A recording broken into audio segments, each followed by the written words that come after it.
En el verano de 1972, la Guerra Fría estaba a punto de dar un giro inesperado que nadie en Washington, Londres ni Moscú previó. Durante décadas, Estados Unidos y la Unión Soviética habían estado enfrascados en un enfrentamiento de misiles nucleares, espionaje y guerra ideológica. El mundo estaba acostumbrado a medir la fuerza de estas dos superpotencias en megatones y divisiones de tanques. Pero en julio de ese año, el equilibrio de poder cambió, no por un arma, sino por un fallo biológico básico. La Unión Soviética era el país más grande de la Tierra. Abarcaba 11 zonas horarias y contenía algunas de las tierras agrícolas más fértiles del planeta, incluyendo el vasto cinturón de tierra negra de Ucrania y el sur de Rusia.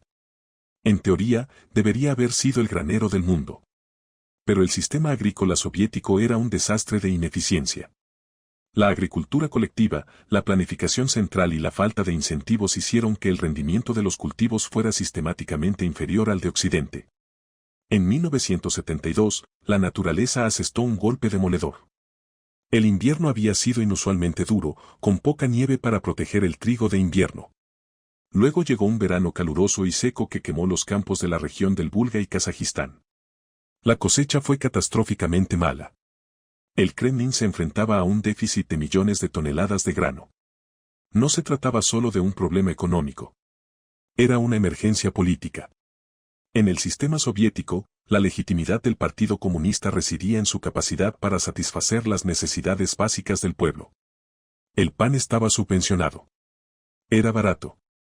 Era el alimento básico de la dieta soviética. Si no había pan, se producían disturbios. Los líderes recordaban la escasez de alimentos que había contribuido a desencadenar la Revolución Rusa en 1917. Sabían que las personas hambrientas son peligrosas. Así que, los líderes soviéticos tomaron una decisión secreta y desesperada. No impondrían el racionamiento, lo cual sería admitir su fracaso. En cambio, comprarían la salida de la crisis. Acudirían al mercado internacional y comprarían grano a una escala nunca antes intentada en la historia de la humanidad. Y se lo comprarían a su archienemigo, Estados Unidos. Pero tenían un problema. Si los estadounidenses supieran lo desesperados que estaban los soviéticos, el precio del grano se dispararía. El gobierno de Estados Unidos utilizaría los alimentos como arma para exigir concesiones políticas a cambio de trigo. Los soviéticos necesitaban ser sigilosos. Necesitaban llevar a cabo un atraco. Enviaron un equipo de funcionarios comerciales a la ciudad de Nueva York. No eran diplomáticos. Eran negociadores inflexibles de Export Club, la agencia estatal responsable de las importaciones de granos. Se alojaron en hoteles de lujo y comenzaron a hacer llamadas telefónicas.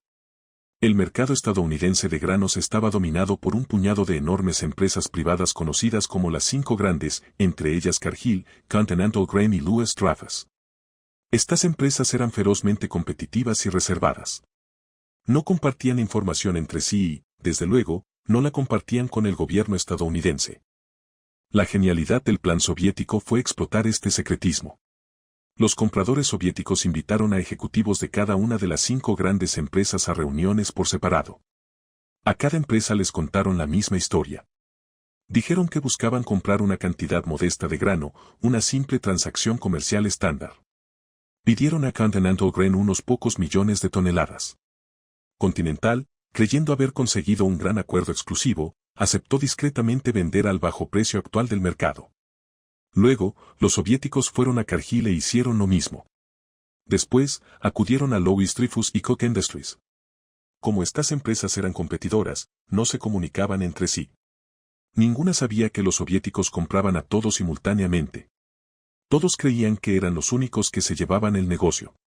En cuestión de semanas, en julio y agosto de 1972, la Unión Soviética compró en secreto aproximadamente 19 millones de toneladas de grano estadounidense. Esto incluía aproximadamente una cuarta parte de toda la cosecha de trigo de Estados Unidos. Era una cantidad asombrosa de alimentos. Transportarla requeriría cientos de barcos. Pero el acuerdo se cerró en la sombra. Se firmaron los contratos. El precio estaba fijado. Los soviéticos habían comprado el grano a precios subsidiados, destinados a exportaciones regulares financiadas con créditos fiscales estadounidenses. El gobierno estadounidense en Washington estaba dormido al volante. El Departamento de Agricultura, dirigido por Robots, promovía una política de venta de excedentes de grano para aumentar los ingresos agrícolas. Desconocían la magnitud de la compra soviética. Pensaban que era solo un pequeño aumento en el comercio, parte de la nueva política de Dant. Cuando finalmente se supo la noticia, impactó los mercados como una bomba nuclear. Las compañías de granos, al darse cuenta de que habían vendido más trigo del que realmente tenían en sus hilos, se apresuraron a comprar grano a los agricultores estadounidenses para cumplir con los contratos soviéticos. La repentina demanda masiva disparó los precios internos del grano. En agosto de 1972, el trigo se cotizaba a aproximadamente $1,60 por bushel. Para septiembre, había subido a más de $2,25. Siguió subiendo. Esto no era solo una cifra en una pantalla de Chicago. Afectó directamente al consumidor estadounidense. El precio del pan subió. El precio de la carne subió porque el alimento para el ganado se encareció. El precio de las aves y los huevos se disparó. Los estadounidenses estaban furiosos. Pagaban más por la comida en sus propios supermercados porque su propio gobierno había subvencionado la venta de su propio trigo a su enemigo de la Guerra Fría. La prensa lo denominó el gran robo de grano. Fue un desastre de relaciones públicas para la administración de Nixon. Pero para la Unión Soviética, fue un triunfo de la destreza comercial. Habían conseguido suficientes alimentos para evitar la hambruna. Habían estabilizado su régimen un año más. Habían jugado a los capitalistas a su manera y habían ganado. Sin embargo, esta victoria táctica ocultaba una derrota estratégica. El gran robo de grano fue el momento en que se desnudó la máscara. Reveló al mundo la debilidad fundamental del sistema soviético. Una superpotencia que no puede autoabastecerse no es una superpotencia. Es una dependencia. La Unión Soviética acababa de intercambiar su dignidad geopolítica por pan. Habían admitido internamente que sus granjas colectivas no funcionaban. Y, crucialmente, se habían vuelto adictos al grano estadounidense. No se trataba de una compra única. La ineficiencia de la agricultura soviética era estructural. Necesitarían comprar grano una y otra vez. Esto creó una ventaja para Estados Unidos. En el futuro, los presidentes estadounidenses sabrían que tenían la llave de la despensa soviética. Los alimentos podrían convertirse en armas. Las consecuencias inmediatas del robo cambiaron el sistema alimentario mundial para siempre. Estados Unidos se dio cuenta de que necesitaba mejor inteligencia sobre el rendimiento global de los cultivos. Comenzaron a usar satélites, no solo para espiar los hilos de misiles, sino también para espiar los campos de trigo. Monitorearon la salud de la cosecha soviética desde el espacio para no volver a ser sorprendidos. Los mercados también cambiaron. La era de los alimentos baratos había terminado. La volatilidad introducida por la entrada soviética en el mercado significó que los precios de los alimentos se vincularon a la geopolítica global. Una sequía en Rusia ahora significaba precios más altos en Kansas.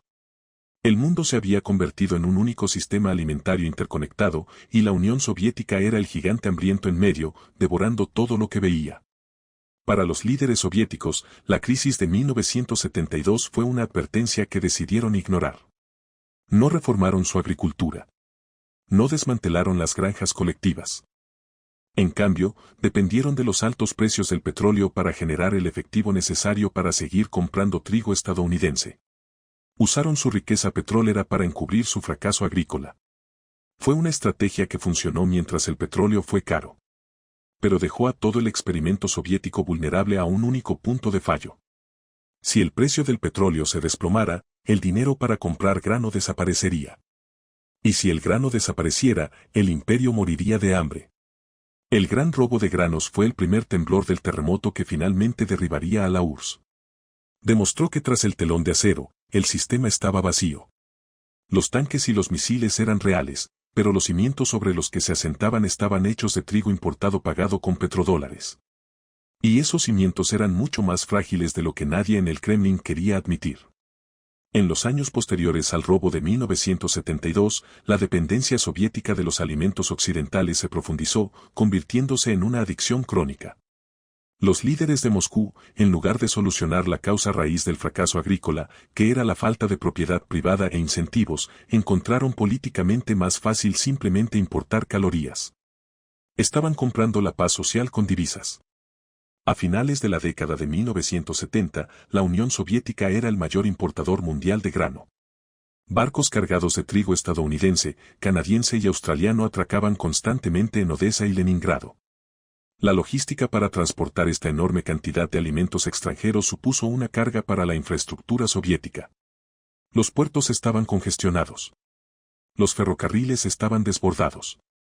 Una parte significativa del grano importado se pudría en tránsito o era devorado por ratas en instalaciones de almacenamiento inadecuadas, lo que agravaba la tragedia. Esta dependencia de Occidente creó una paradoja en la Guerra Fría. Las dos superpotencias se apuntaban mutuamente con misiles nucleares mientras mantenían simultáneamente la mayor relación comercial agrícola de la historia. Los agricultores estadounidenses del Medio Oeste, el grupo demográfico más anticomunista del país, se volvieron dependientes de la demanda soviética para mantener sus precios altos. Los comunistas soviéticos se volvieron dependientes de los agricultores estadounidenses para alimentar a su pueblo. Era una relación simbiótica de desconfianza mutua y necesidad. El gobierno de Estados Unidos intentó usar esta influencia. En 1980, tras la invasión soviética de Afganistán, el presidente Jimmy Carter impuso un embargo de granos. Prohibió la venta de trigo estadounidense a la URSS. Su famosa frase fue, "No venderé alimentos a una nación que invada a sus vecinos". Fue una postura moral audaz, pero económicamente. El resultado fue contraproducente. El mercado global era demasiado fluido. La Unión Soviética simplemente recurrió a Argentina, Canadá y Australia para comprar el grano que necesitaba. El embargo perjudicó más a los agricultores estadounidenses que a la oficina de distribución soviética. Demostró que, si bien los alimentos eran un arma, era difícil apuntar. Sin embargo, el embargo tuvo un efecto importante, obligó a la Unión Soviética a gastar aún más divisas para asegurar suministros de fuentes alternativas, a menudo a precios más altos. Aceleró el vaciado del tesoro. Luego llegó la década de 1980. El castillo de naipes que los soviéticos habían construido financiando las importaciones de alimentos con las exportaciones de petróleo enfrentó su prueba de resistencia definitiva. A mediados de la década de 1980, como hemos visto en artículos anteriores, el precio del petróleo se derrumbó. El flujo de petrodólares se convirtió en un goteo. Al mismo tiempo, el sector agrícola soviético continuó su lento declive. Los tractores eran viejos, la mano de obra envejecía y el alcoholismo estaba desenfrenado en el campo.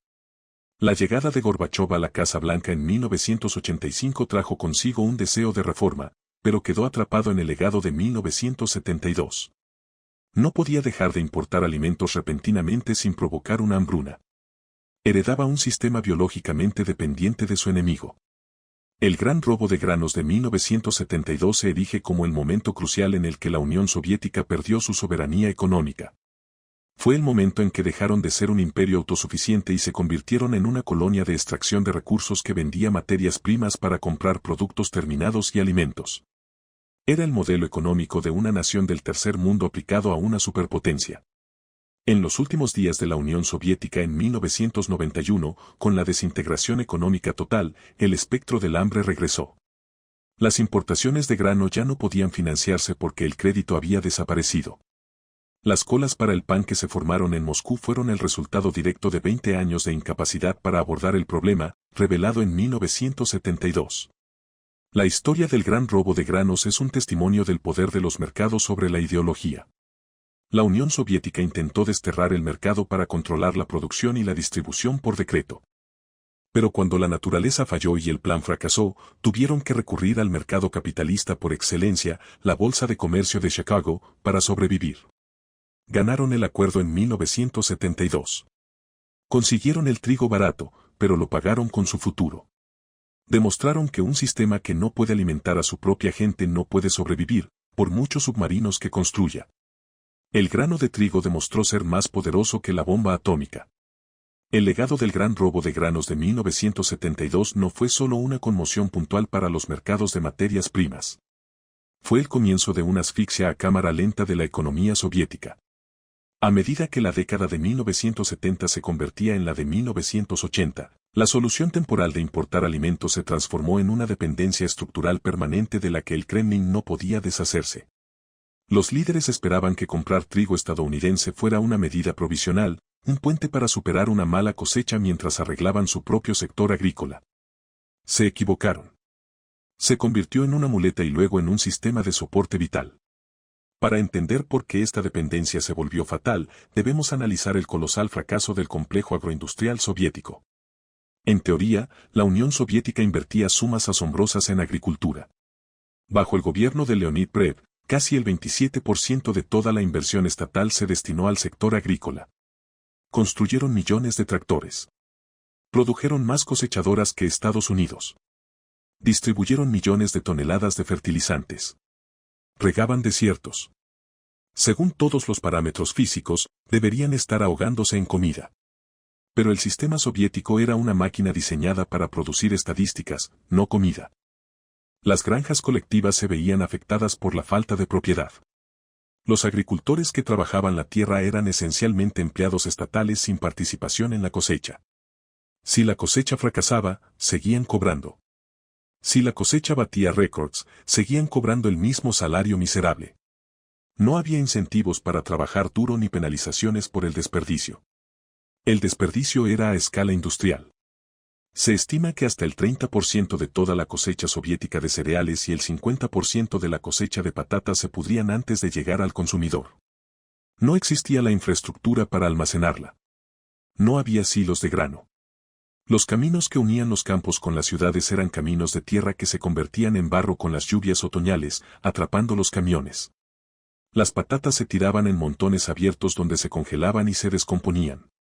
La Unión Soviética producía suficientes alimentos para alimentarse en teoría, pero en la práctica se moría de hambre porque no podía llevar la comida del campo a la mesa.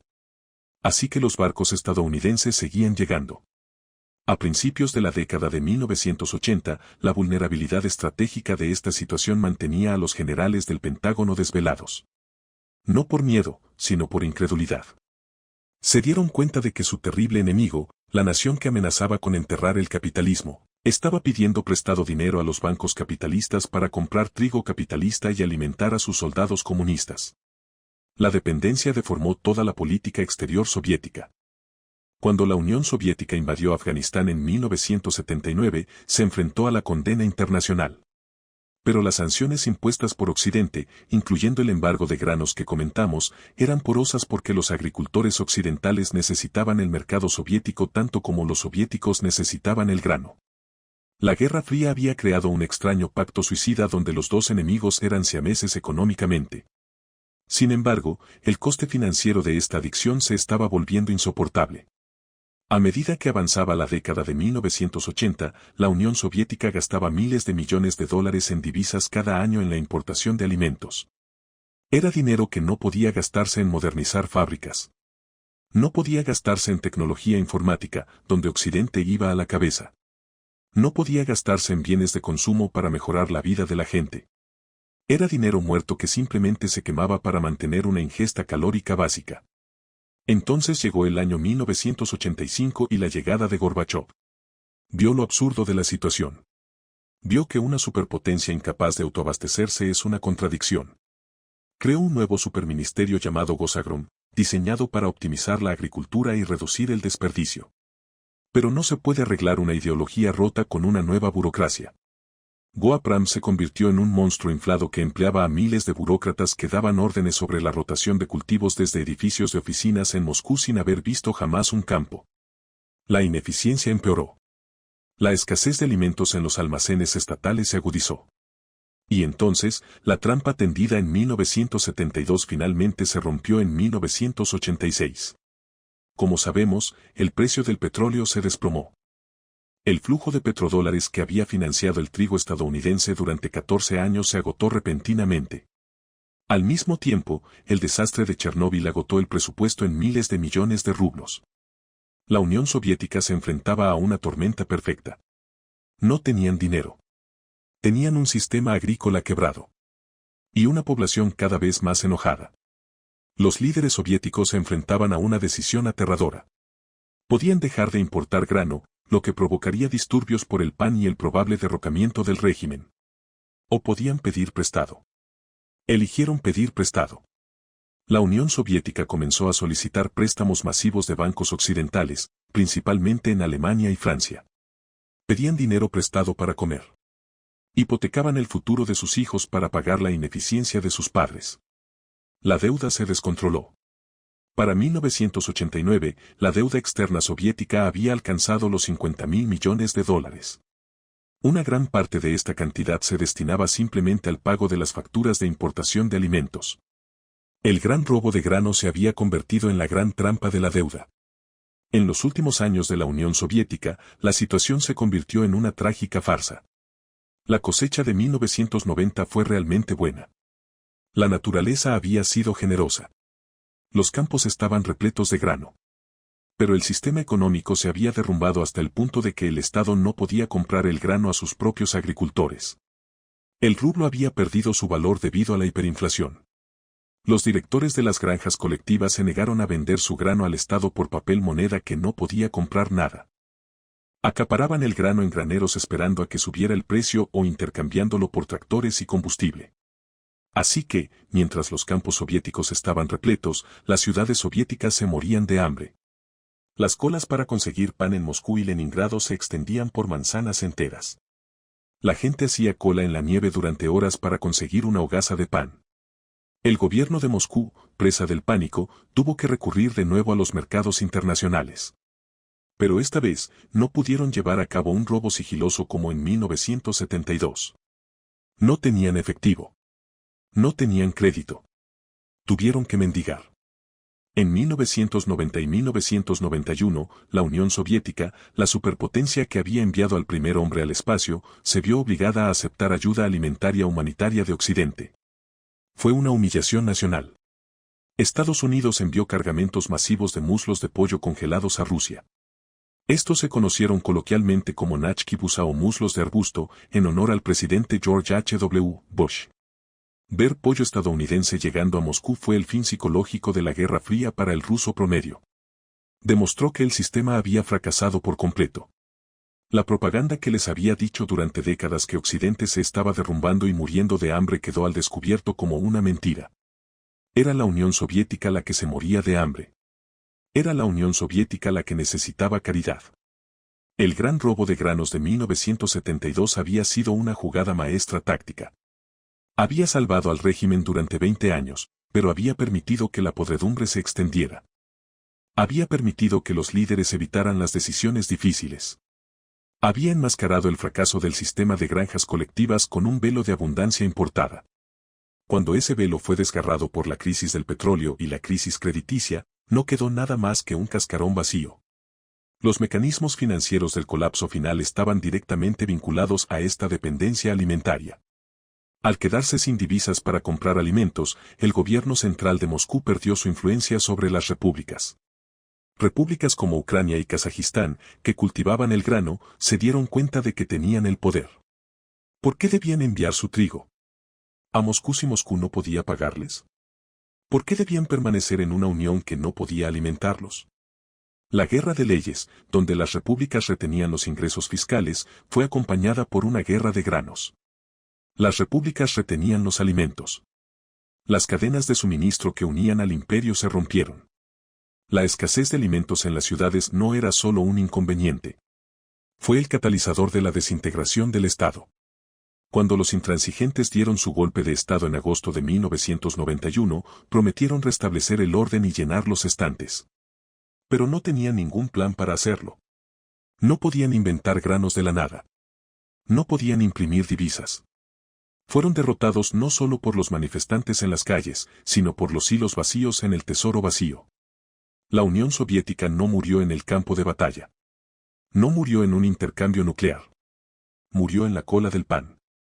Murió porque intentó desafiar las leyes de la economía.